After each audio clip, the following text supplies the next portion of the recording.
Então é que a nossa aula, a nossa prova já seria na próxima semana. Essa semana, anteriormente, ela estava direcionada para a semana das provas da base comum, né? E eu não gosto de fazer junto com as provas da base comum. Mas, no caso, a minha semana já era para fazer, as minhas provas já era para fazer na próxima semana. Então, nós teremos prova na próxima semana, na sexta-feira. Lembrando que a sexta-feira da próxima semana é a semana de provas da base ou de toda a escola. Então, na sexta-feira só é dia de prova da base técnica. Então, vocês terão duas provas minhas e duas provas da Laís.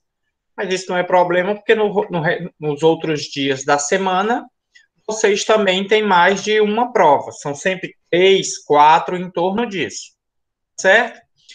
A gente vai falar um pouco sobre as práticas de higiene dentro da cozinha. É algo muito repetitivo, vocês perceberão, que é algo muito que a gente já vem vendo esses dias.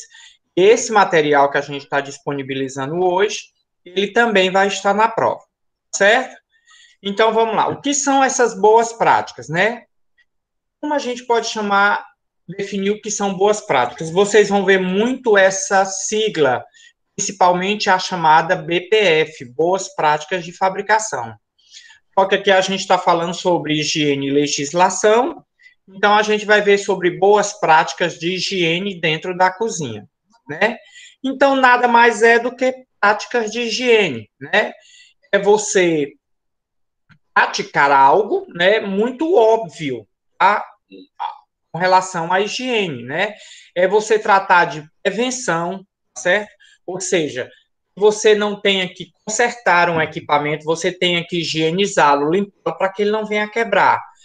Você não precise comprar uma faca nova, porque você manteve a sua faca limpa, correta, guardada corretamente, essa faca, então você fez uma manutenção preventiva. É para que você não tenha que realmente, o seu funcionário não tenha que ser afastado por uma doença. Por quê? Você fez uma higiene antes e esse funcionário não teve possibilidade de ser contaminado. É para que o seu consumidor não tenha uma doença transmitível por alimentos, que são chamadas DTAs, que está relacionadas a alimentos contaminados, ok? Então, ou seja, para isso a gente a gente realiza essas boas práticas. Como são feitas essas boas práticas dentro da indústria, dentro da práticas de cozinha dentro da indústria? É quase a mesma coisa que a gente faz a higiene dentro da nossa casa, tá? Sendo que é um setor de grande porte, né? A indústria normalmente é um setor bem maior do que a cozinha da casa da gente. Agora, se for uma empresa de pequeno porte, aí sim a gente pode fazer certas comparações. Então, essas boas práticas levam em consideração as contaminações. Esse assunto a gente já falou, desse perigo, né, dessa contaminação. São os três tipos de contaminação: a contaminação física, a química e a biológica. Principalmente para alimentos, a contaminação microbiológica, que a gente está falando de micropartículas, microseres vivos, tá certo? Então, a gente já viu isso, já foi dado, inclusive, foram feitas questões sobre isso, né?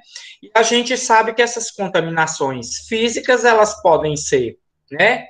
Como exemplo, a gente deu, pode ser um cabelo, né? Um fio de cabelo, a gente chama de fiapo, pode ser um fiapo de tecido, né? Pode ser um prego de um equipamento, né?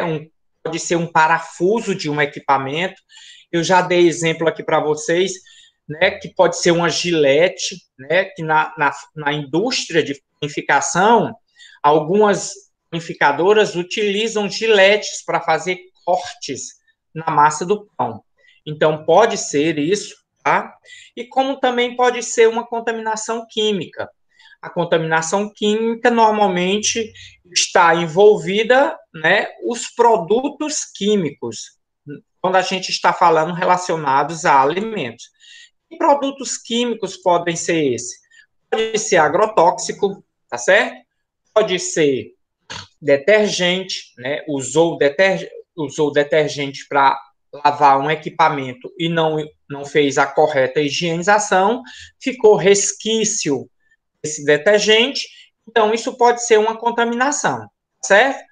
Ah, mas o detergente não vai matar, não vai fazer mal. Veja bem, ele não faz parte da composição do alimento. Então, se ele está lá indevidamente, ele é uma contaminação, certo? E a contaminação mais comum, né, que um dos principais vetores que a gente sempre comenta, que são nossas mães, ó, nossas mãos, desculpa, o plural de mão é mãos, né? O plural de mãe é mães, tá? Então, nossas mãos, né? Com relação a isso, a gente tem as mãos como principal vetor, né, transmissor desses alimentos, porque, afinal de contas, através delas, muitos são arreados os micro-organismos, né? Muitos deles são levados para o alimento através das mãos. Claro que não são só as mãos, a gente pode falar sobre um balcão mal higienizado, um utensílio que não foi corretamente lavado, né? Um maquinário que não foi feito higienização correta. E aí a gente lembra daqueles tipos de higienização. A gente falou das últimas aulas, as últimas aulas que tivemos há aproximadamente 20 dias atrás, né? Foi aquela higienização CIP. Vou dar uma lembradinha para vocês. Aqui, aquela higienização que se chama in place, né, que é a higienização no lugar, tem a higienização manual, que é aquela que a gente comumente faz na casa da gente, tá certo? Tem a higienização por imersão, a higienização por túnel, a higienização, certo? Então, são vários tipos de higienização, tipos de higienizadores, e que nós vimos isso na última aula, e que provavelmente vai estar em alguma questão na nossa prova, certo? Então, a gente, antes das boas práticas, antes das boas práticas de cozinha, a gente precisa conhecer esses principais contaminantes dos alimentos, certo? Então, vejam aí, vejam os seus exemplos também, certo? Não, nós já sabemos, né, o que são micro-organismos, é isso? São organismos vivos muito pequenos, são chamados de micro porque a sua visualização só é permitido através de microscópio, né? Nós já falamos sobre isso. O microscópio, ele aumenta em até 4.000 vezes o tamanho de algo que você está observando. E esses micro-organismos, como eu disse, né, eles estão presentes em diversos segmentos, né? A gente pode falar aí sobre alimentos, né? Eles estão presentes nos alimentos. Afinal de contas, esse alimento ele pode ter tido aí o contato com o solo, contato com as mãos do manipulador e pode ter sido contaminado. Então, esse micro-organismo eles pode estar presente no utensílio, no chão dessa cozinha, através de poeira, não é isso? Ele pode estar presente também pelas pessoas, nós vimos aí que são diversos vetores, o intestino, o nariz, né, a famosa venta da gente, o nariz da gente, ele é um vetor, a boca, a gente vê ultimamente a saliva, né, a gente fala muito sobre o coronavírus, que ele está presente na saliva, no ar, devido a aerosóis, né, o Covid, o micro-organismo coronavírus, ele é menor do que um aerosol. E um aerosol é aquela partícula de saliva, aquela partícula do ar, que é chamada de micropartícula, tá certo? Então, esse micro-organismo ele pode estar presente no solo esse, onde são onde os alimentos são cultivados, tá certo? Então, pode estar na água essa que é utilizada para hidratar, para lavar esse alimento. Lembra que já falamos aqui sobre esse tipo de água, que pode ser uma água mole, uma água dura, né? Água mole é aquela água que tem uma quantidade menor de compostos químicos, né? Magnésio, cálcio. A água dura é quando essa quantidade desses compostos é mais elevada, certo? Então, essa água, ela pode contaminar. Se for uma água muito dura, não pode ser utilizada para fazer a higienização de alimentos. Afinal de contas, ela tem uma quantidade grande de compostos químicos. Esse composto químico pode ficar presente no alimento e aí passa a ser uma contaminação química. Isso, ok? Então, nós podemos ver também esse micro-organismo através dos animais. Esses animais que contaminam esses alimentos, normalmente eles são chamados de pragas. A gente vai ver detalhadamente sobre pragas urbanas, certo? E aí, algumas dessas prevenções são prevenções fáceis, né? Pode ser feita dentro de um ambiente profissional, como também pode ser feita dentro de um ambiente caseiro, domiciliar. Tá? Então, manter um ambiente limpo, isso é uma prática comum. Se você não consegue dentro da sua casa, tudo bem. Mas se você é um funcionário de uma empresa, você está sendo remunerado, você foi contratado para esse tipo de situação, então ela deve acontecer, certo? Então, uma possibilidade é ter cuidado com a limpeza desse chão, certo? Principalmente pelo fato de que muitos alimentos podem cair nesse chão, certo?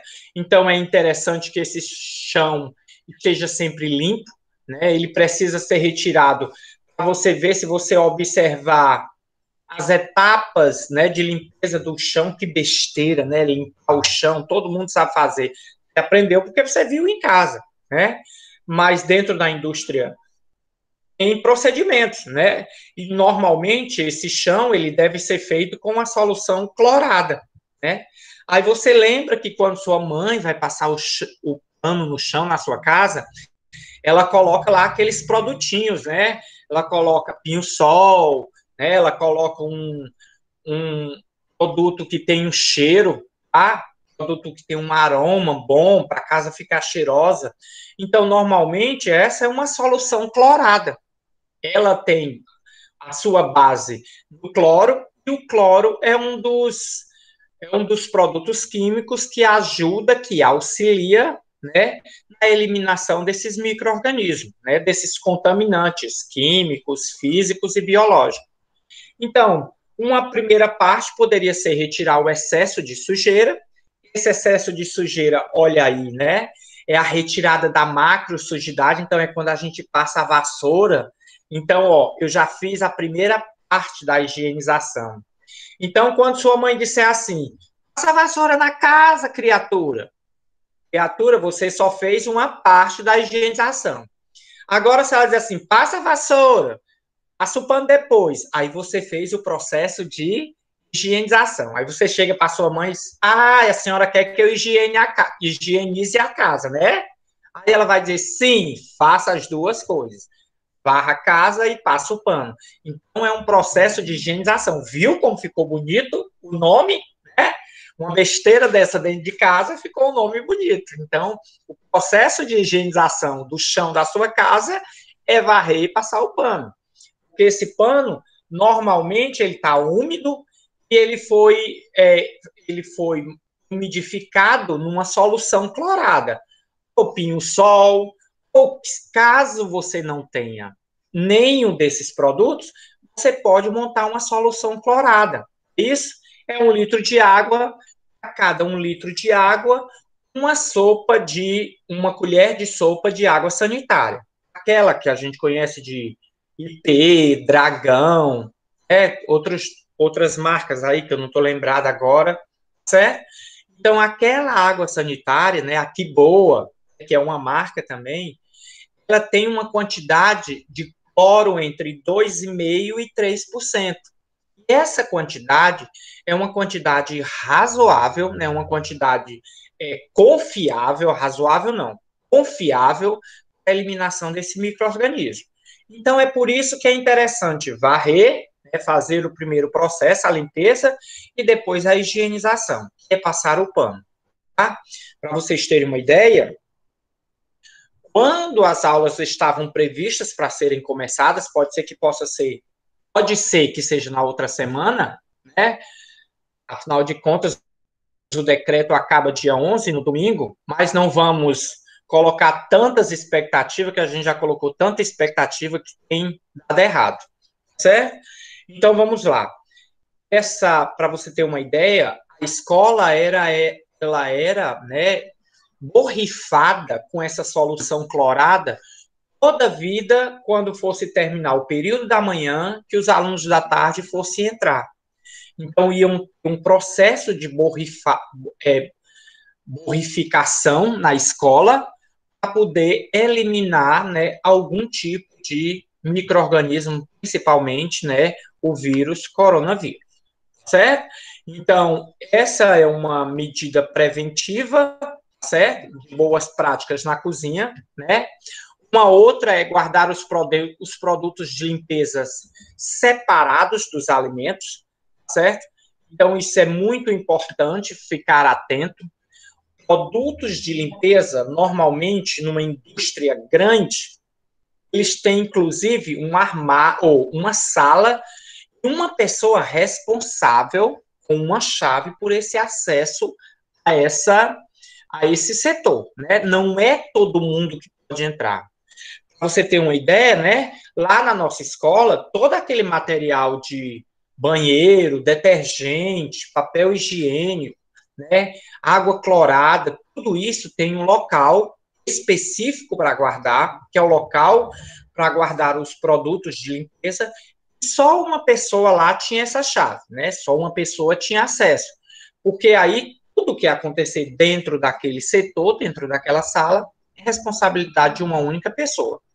Então, por exemplo, quando eu ia dar aula prática, que eu precisava de papel toalha, de detergente para pôr no laboratório, eu procurava a tia Sueli, né? A Sueli lá, que era a pessoa responsável, ela me disponibilizava.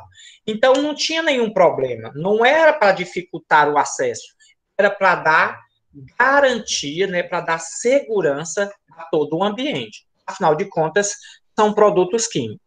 É isso?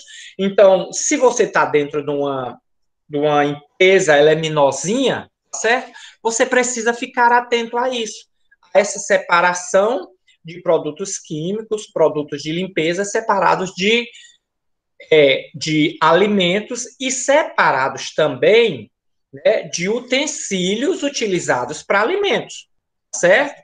Ok? Então, isso é muito importante que vocês tenham em mente, que não podem fazer essa junção desses produtos, tá bom? Porque realmente ele pode causar uma contaminação química. É isso?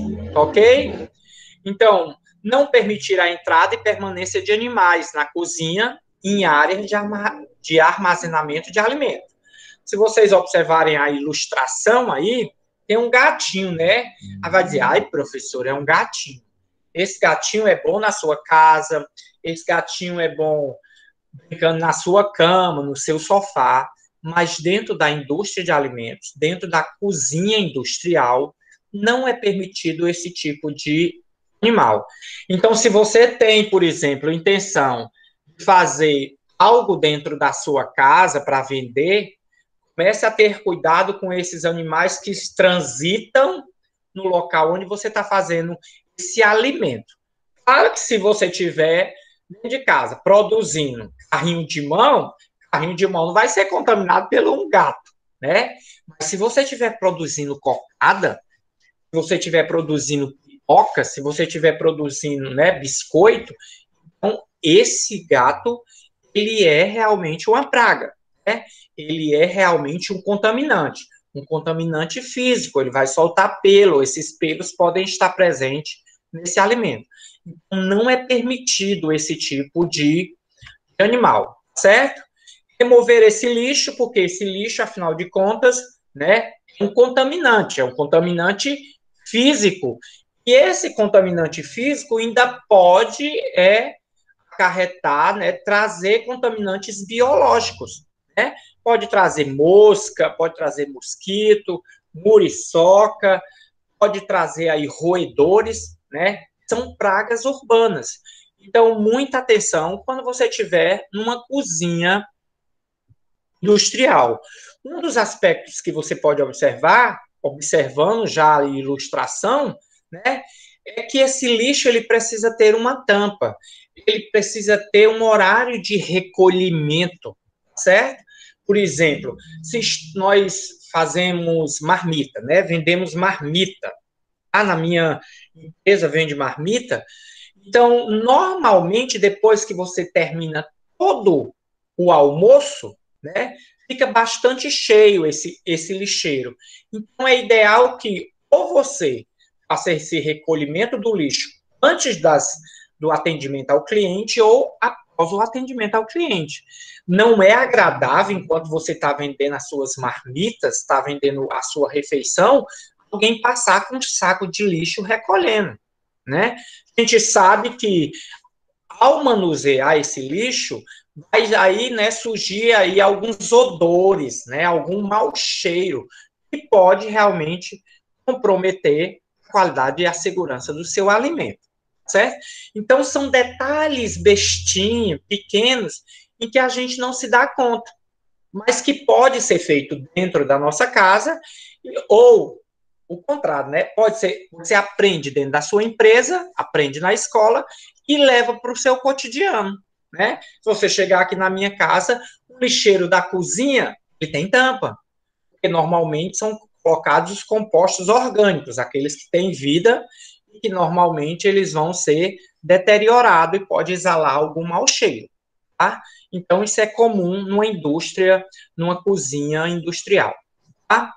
Isso a gente já comentou, né? Lavar as mãos antes de manipular os alimentos. Nós já vimos, inclusive,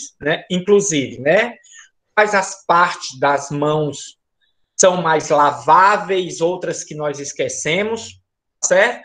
A gente precisa lavar essas mãos, né, em água corrente, normalmente água potável. Se for da torneira, a gente parte da ideia de que esta água é potável, né, veio de uma concessionária da CAGES, então a gente acha que essa água é potável. É potável, professora? Bom, como eu disse para vocês, se vocês pegarem, né, deixa eu ver se eu acho aqui uma continha, pronto. Se vocês pegarem uma continha de água de vocês, tá certo? Aqui atrás na continha de água tem alguns dados, né? Atrás da conta de água tem alguns dados. Ele diz, por exemplo, aqui, sobre a qualidade da água, ele fala de turbidez, do pH, da cor dessa água, né? Da quantidade de cloro. Aí ele diz aqui que o mínimo tem que ser 0,2. Então, isso na parte de trás da conta. Na parte da frente da sua conta, não vou mostrar para vocês o valor, não, porque Ave Maria. Então, a não ser que vocês queiram pagar, né?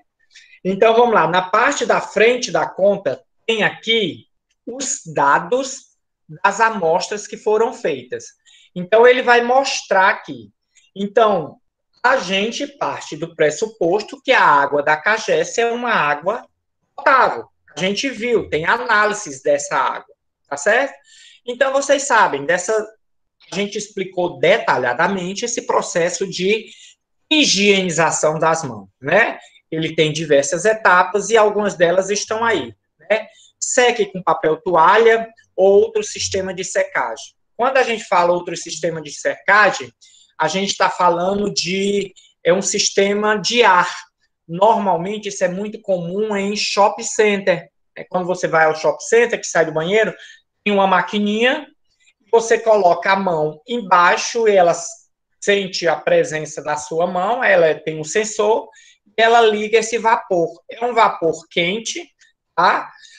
Que ele realmente pode secar as suas mãos, né? Há uma economia com relação ao papel, tá? Mais interessante que eu já vi, inclusive, artigos falando, essa maquininha ela pode ser um contaminante, se ela não for limpa periodicamente, porque o ambiente do banheiro é um ambiente úmido, né? E o micro-organismo, a gente viu que ele gosta de temperaturas é, assim, uma temperatura ambiente. Então, lá está tudo propício para proliferar, né, micro-organismos. Então, se essa maquininha existir num banheiro, ela deve realmente ser sempre higienizada, periodicamente, certo? Então, sobre lavagem de utensílio, após o uso, a gente falou sobre isso, a gente inclusive mostrou etapas de como lavar, né, de como higienizar alguns alimentos, certo? Então, o principal de tudo, retire a sujeira, né, para quando você levar para lavar, né, pode ser um higienizador de túnel, pode ser uma higienização manual. Então, o interessante é você retirar o excesso de sujeira, no caso, se for uma cozinha, o excesso de sujeira dos pratos, das panelas, né, do garfo, da faca, tá? E aí depois você vai lavar, vai ensaboar, todo aquele processo, né? Lembrando que uma fotozinha aí, uma ilustração de uma esponja, muito cuidado com essa esponja, certo? O ideal é que seja uma esponja por semana. Se a intensidade de lavar louça de uma indústria for grande, então isso pode trocar mais vezes. Isso pode ser feito uma troca mais regularmente, né? Mas dentro da casa da gente, uma por semana. Ah, lá em casa não coloca uma por semana. Então você tem que fazer uma higienizaçãozinha dessa esponja de vez em quando. Uma coisa comum que as pessoas não fazem dentro de casa, né, e que deve ser feito na indústria de alimentos, tá certo? É você. Ah, tá ok. Tudo bem, amor. Recebi um recadinho aqui, Eduarda, dizendo que a Bianca mandou avisar que ela não entrou na sala, que a internet dela tá lenta. Realmente nós temos esse problema, certo? Então vamos lá. Sobre essa esponja ela precisa também de lavagem, gente. É muito comum a gente lavar louça, não sei dos meninos aqui dessa sala se eles lavam louça, né? Mas as meninas certamente a mãe manda, principalmente depois que faz as unhas, né? Parece que ela adivinha. É muito comum a gente terminar de lavar a louça e não enxaguar a esponja. Terminou de lavar a louça, tá certo? Ok, Vitória. Terminou de lavar a louça, enxague, né, essa esponja. Põe debaixo ali da torneira, dá umas espremidas nela para ela tirar o excesso de sabão, né, para ela ser guardada para a próxima utilização. Isso vai manter a sua esponja, né, com maior dias de duração, tá? Você vai preservá-la muito mais. Outra dica é que você quiser higienizar é colocá-la dentro de um copo, certo? Com água, colocar 1 minuto dentro do micro-ondas, certo? Porque aí essa água vai aquecer e vai matar todos os micro-organismos. 1 minutinho no micro-ondas, tá? Lembra que não pode ser copo de alumínio, de metal no micro-ondas, tá certo? Pode de vidro. Então, pode ser assim uma vasilhinha de vidro, tá? Você coloca água, coloca a esponja e deixa 1 minuto no micro-ondas, que aí já higieniza essa esponja. Ela vai durar muito mais dias, se for o caso de você não jogar tanto não jogar semanalmente essa esponja fora, tá certo? Então, vamos lá. Sobre essa lavagem de equipamento, a gente também já explicou isso. Então, lavagem com água e detergente, essa é a primeira parte da higienização. Desinfectar com água clorada, né, com uma solução clorada, e depois enxaguar em água corrente. É preciso, né, se você desinfectar com água clorada, é preciso, né, fazer um enxágue, porque pode ficar resquício, né? Essas gotinhas dessa solução clorada pode ficar no utensílio e aí pode contaminar o alimento com um contaminante químico, certo? Então, muita atenção à lavagem do escorredor de utensílios e muita atenção a panos de prato. São dois utensílios muito comuns numa indústria, numa cozinha, tá certo? E que devem ter cuidado. Porque muitas das vezes você lava sempre a louça, lava diariamente, e deixa para lavar o local onde você escorre esses utensílios, né? Você esquece de lavar. Então, como o chamado o escorredor de prato, que a gente chama na casa, né? Mas o escorredor de utensílios, que a gente tem na nossa indústria, ele precisa de atenção, ele precisa ser lavado. Por quê? Ele está em contato com água periodicamente. Então, ele vai criar lodo, né? Nada mais é do que a contaminação ali, né? Vai criar um musgo, ele vai estar sempre molhado, vai estar caindo poeira nele, e aí mistura com água. Então, não adianta você estar lavando sempre a sua louça, de vez em quando você não lavar esse escorredor de utensílio. Então, muita atenção com ele, certo? Ele realmente precisa de um cuidado, porque senão você vai estar lavando sua louça e vai estar contaminando quando colocar no escorredor. Afinal de contas, ele está sujo. Então, é um utensílio que também precisa de atenção dentro de uma cozinha, né? São as boas práticas. A gente está ensinando detalhes, né, besteirinhas, né, que você talvez passe despercebido na sua casa, mas não pode passar despercebido dentro de uma empresa, né? Dentro da empresa, você não está fazendo um alimento para você. Mas para você, tudo bem, é você que vai comer. Se você passar mal, ótimo, tudo bem. Ótimo ou não. Mas, no caso, você está vendendo, né? Você, numa empresa, está fabricando para vender. Então, você é responsável pela qualidade e segurança daquele alimento, principalmente quando esse consumidor for adquirir, certo? Então, muito cuidado em panos de prato. É comum a pessoa passar 3, 4, 5 dias com um pano de prato numa cozinha. O ideal é um por dia. Então, pano de prato dentro de uma cozinha, de uma empresa, precisa ter em grande quantidade, tá certo? Em grande quantidade, porque há necessidade dessa troca. Pode ser até mais de uma vez por dia, né? Mais de um pano por dia. Então, tem que ter muito cuidado com esses panos de prato, principalmente aqueles que a gente coloca no ombro. Muitas vezes você enxuga um utensílio com aquele pano e depois com aquele mesmo pano você enxuga o rosto porque está com ele suado, né? Já contaminou o pano, contaminou com o micro-organismo, afinal de contas, a nossa microbiota natural, né, nossa pele, já tem alguns micro-organismos. Posso garantir para vocês, em algum momento, por isso que a gente precisa tomar banho, a gente pode ter estafilococos áureos no nossa pele, né? E ácaros também, certo? Então, é por isso que esse cuidado com esses dois utensílios, né? Eu coloquei, inclusive, de vermelho aí. É o pano de prato, certo?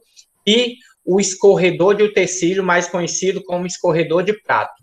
A gente chama de utensílio porque não são só pratos, tá bom?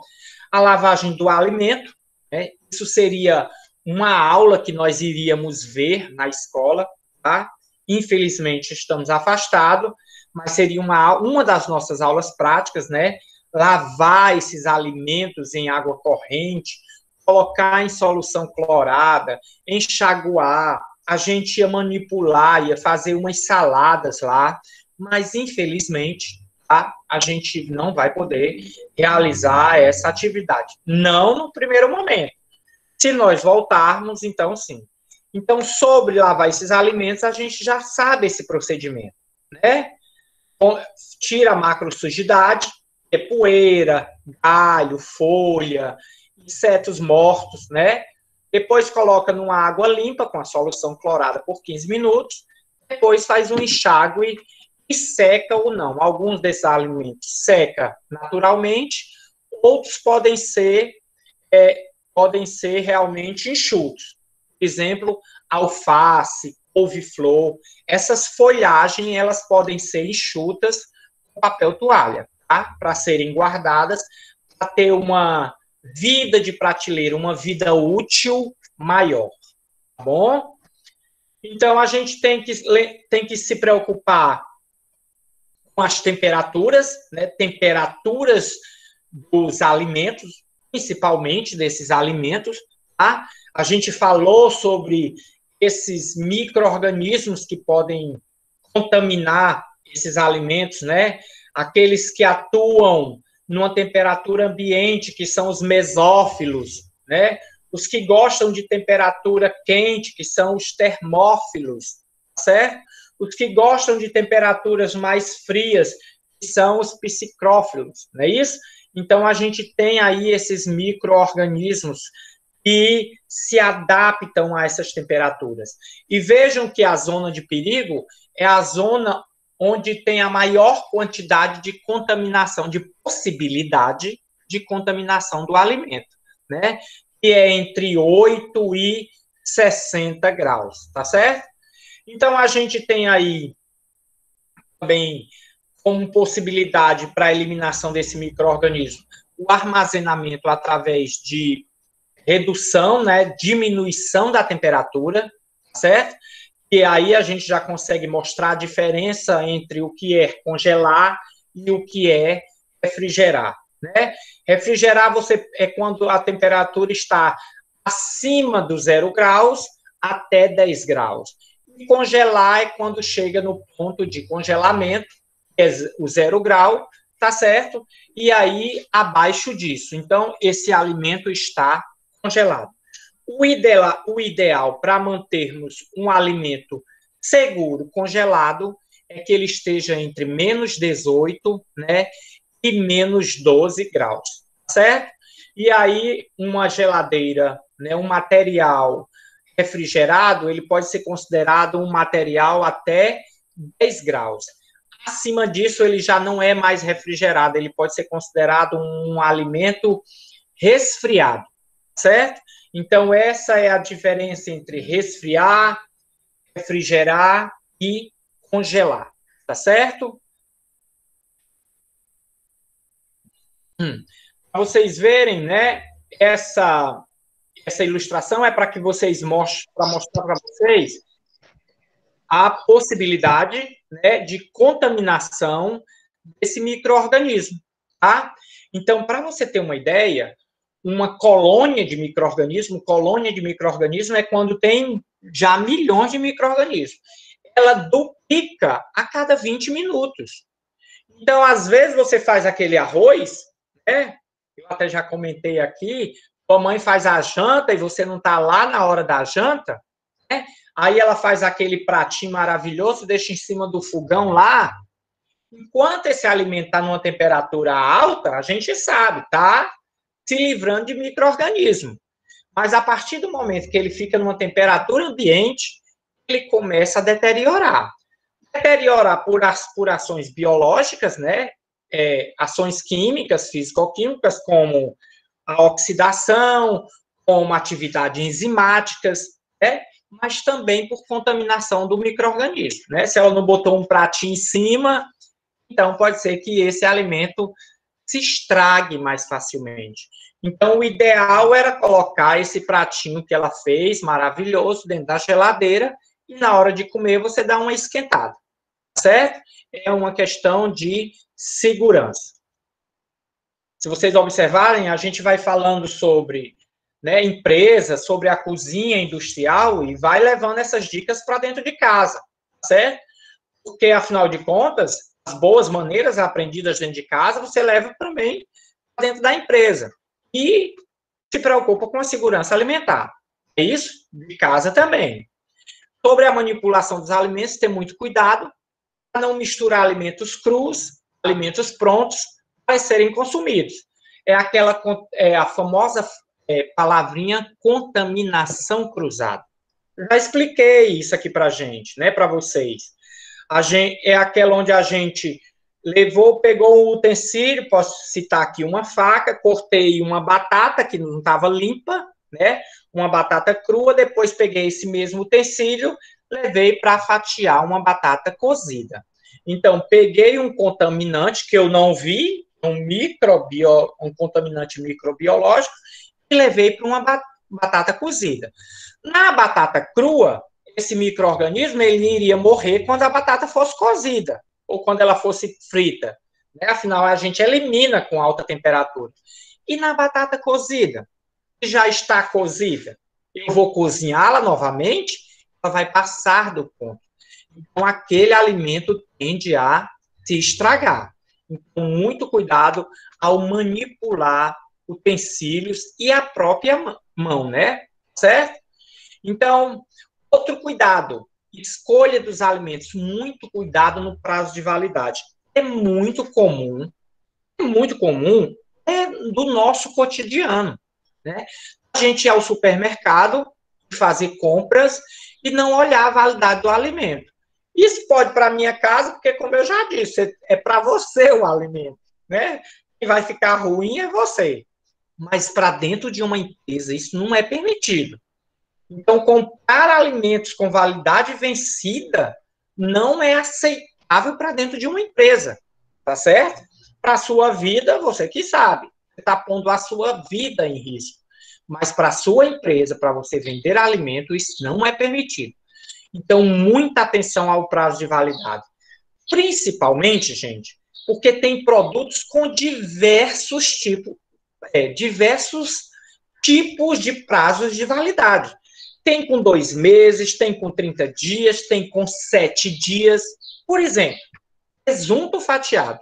São 7 dias. Olhe lá, não passa disso. Né? Prazo de validade de uma banana. Vem o prazo de validade da banana? Não. Mas é possível você ver isso no visual. Tá certo? Então, normalmente, como a gente sabe, quando a gente vai comprar esses produtos, o ideal é estar olhando os prazos de validade. É muito comum a gente não olhar, porque a gente parte do pressuposto de que a empresa não iria colocar um alimento ali com prazo de validade. Mas não confie totalmente. Principalmente em produtos com prazo de validade muito reduzido, como iogurte, como queijo, né? Principalmente queijo com muita umidade, que é o queijo assim, a ricota, certo? Como presunto, que foi citado aqui. Então, muito cuidado ao prazo de validade, certo? Algumas vezes você passa mal em casa, você começa a ter alguns efeitos de ter comido um alimento com prazo de validade, certo?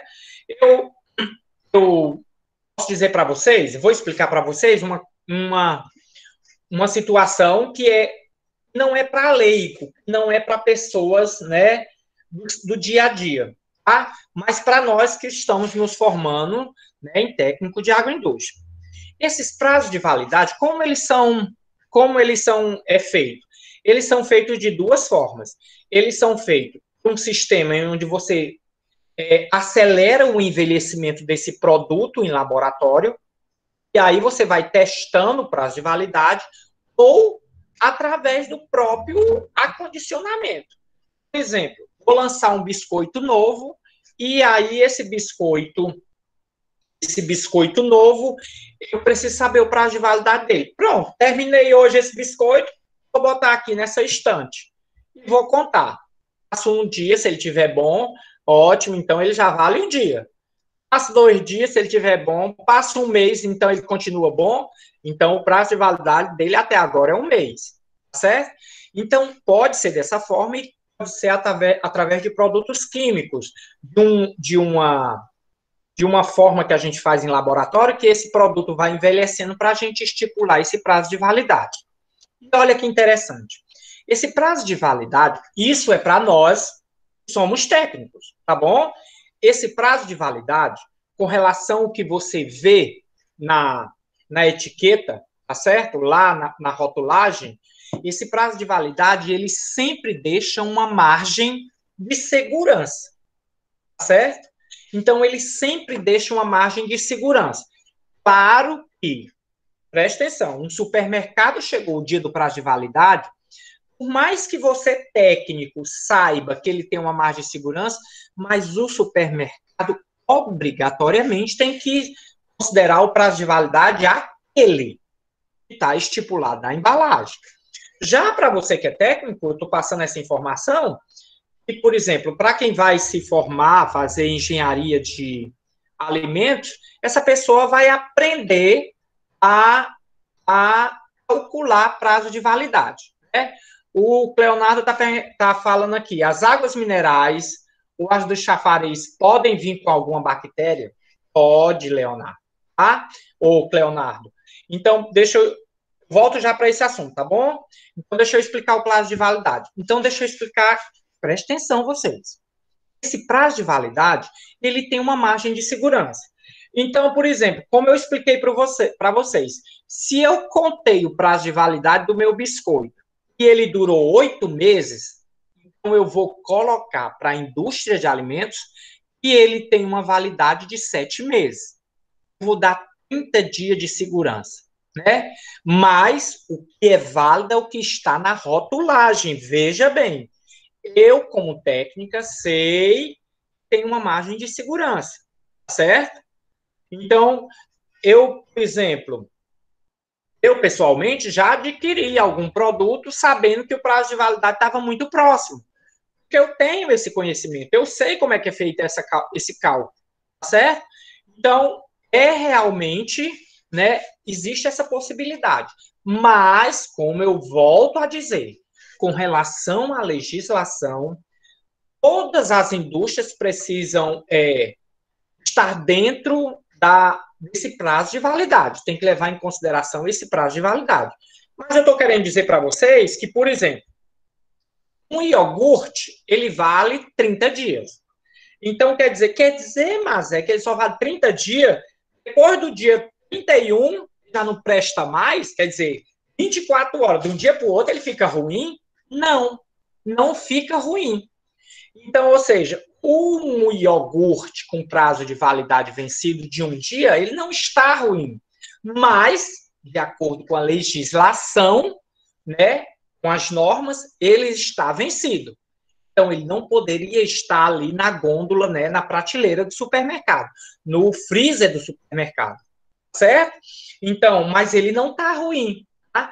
Por quê? Porque ele tem essa margem de segurança de aproximadamente entre 3 e 5 dias, certo? Então, mas vocês não vão sair dizendo por aí, olha, depois que o iogurte estiver ruim, 30 dias, no outro dia tu pode tomar, não faz mal não. Eu não me responsabilizo, tá bom? É válido o que está na rotulagem, o que está na embalagem, certo?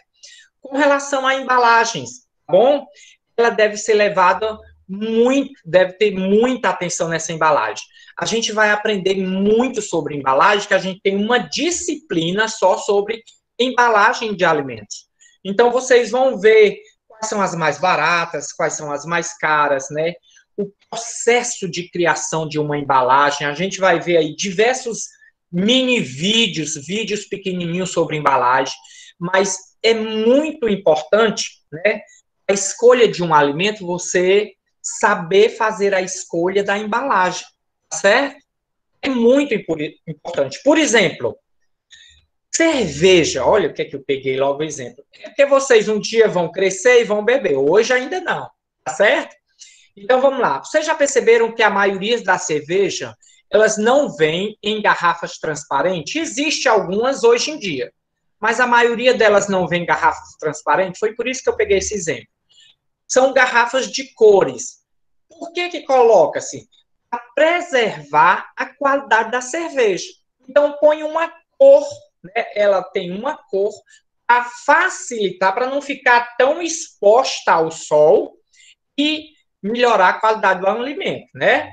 Por exemplo, o leite em caixinha. O leite em caixinha, ele está muito seguro até que a gente abra a caixinha. A gente, afinal de contas, precisa consumir o leite, né? Nós precisamos consumir o leite.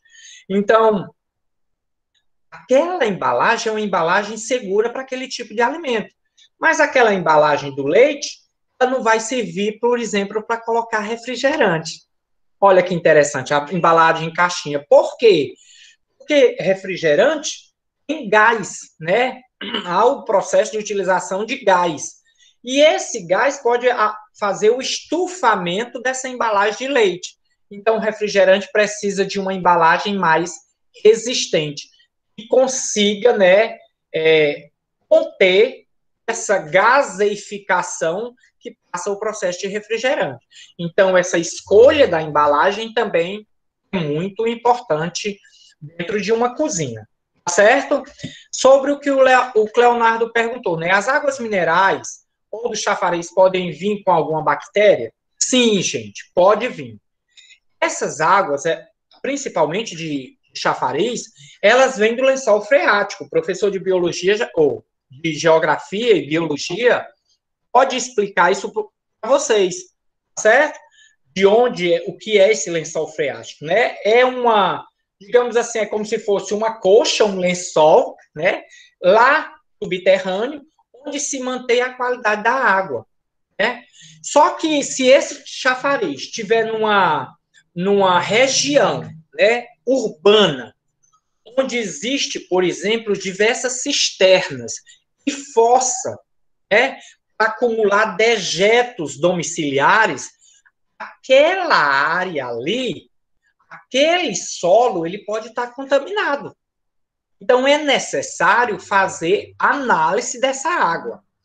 A água mineral parte do mesmo pressuposto.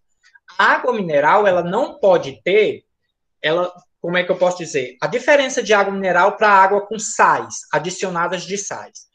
A água mineral, ela é retirada do solo com todos os seus constituintes. Ela não pode ser acrescida de nenhum constituinte dentro da água. Ela pode ser retirado, o excesso que tem, ou pode padronizar, mas nunca pode acrescentar nenhum constituinte. Já a água adicionada de sais, você pega uma água comum, faz uma limpeza total nela e depois você coloca os sais, por isso chama água adicionada de sais.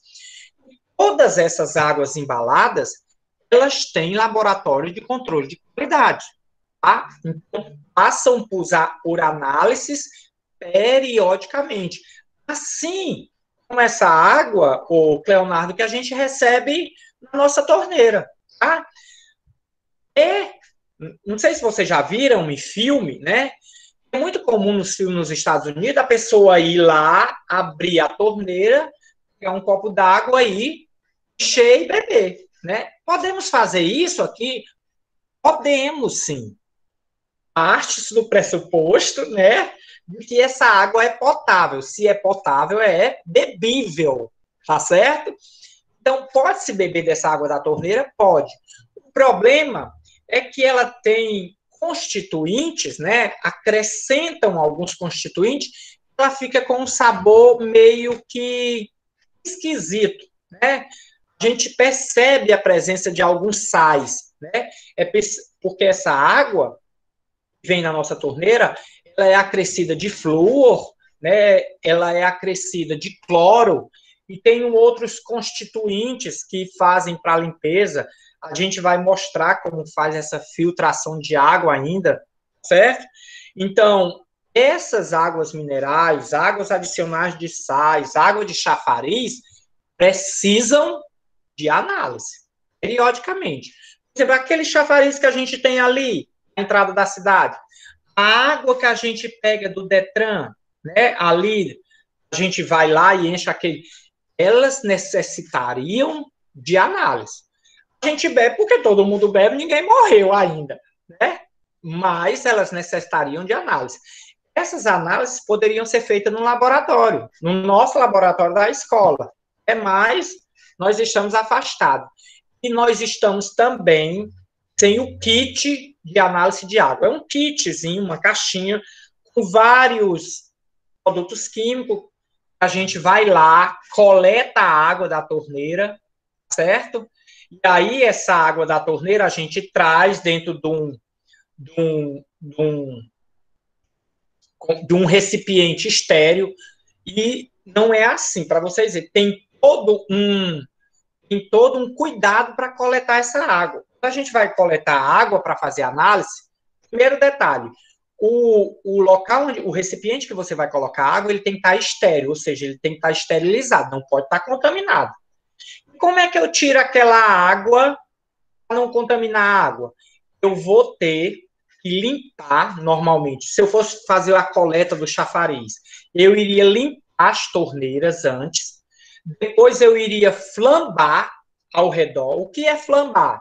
Tocar fogo, né? Pegar uma chama de fogo e passar ao redor. Por que a gente ia fazer isso?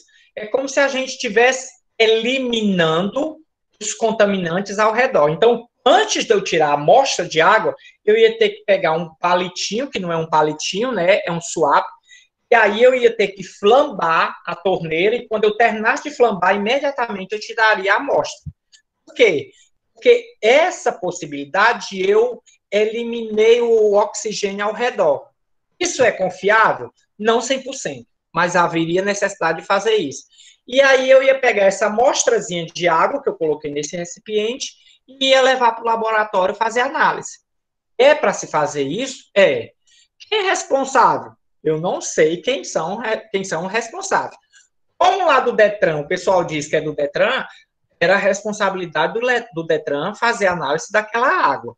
Do chafariz, o chafariz é da prefeitura, então é responsabilidade da prefeitura fazer a análise daquela água. Ou da prefeitura ou da concedente. Tá certo? Então, respondido, Leonardo. Ok? Vamos passar para o próximo slide. A gente está terminando. Um instantinho. Pronto. Resumo das nossas ações, né? Então, para eu fazer um resumão de tudo que a gente falou sobre boas práticas da cozinha. Estamos falando de cozinha industrial, uma empresa. Posso levar isso para a minha casa? Deve levar todos esses, né, todas essas dicas, todas essas situações para sua casa. Então, é comum manter o ambiente limpo e organizado. A gente vai aprender como manter esse ambiente limpo com uma ferramenta chamada de 5S, é 5 sensos. É impedir a entrada de animais, qualquer animal, gente, qualquer animal nesse ambiente é uma praga, certo? A remoção do lixo periodicamente, pode fazer inclusive um horário, estipular o funcionário que faz isso, o que recolhe o lixo, tá? Manter a higiene pessoal, aquela higiene que a gente vai falar por muito tempo até terminar esse curso. Assim como a higiene pessoal, a higiene dos equipamentos e higiene dos alimentos. Nós começamos falando sobre higiene nas nossas primeiras aulas, estava referindo-se a esses três fatores, né? Higiene pessoal, higiene de equipamentos e higiene de alimentos. Cuidado no armazenamento adequado dos alimentos. Nós vimos isso. Temos que ter cuidado com o armazenamento dos alimentos, ok? E sobre a manipulação, manipulá-lo adequadamente. Então, isso são alguns resumos. Isso é material de prova. Quando que a gente tem prova? Na próxima semana, se Deus quiser, ok? Então, a gente vai ter prova na sexta-feira. Como é a prova? Já disse anteriormente para vocês, já fizeram prova no passado comigo, né? Normalmente, deixa eu desligar aqui para a gente só conversar um pouco. Desligar aqui não, desligar só o gravador. Normalmente, se fosse na escola, eu acho que vocês até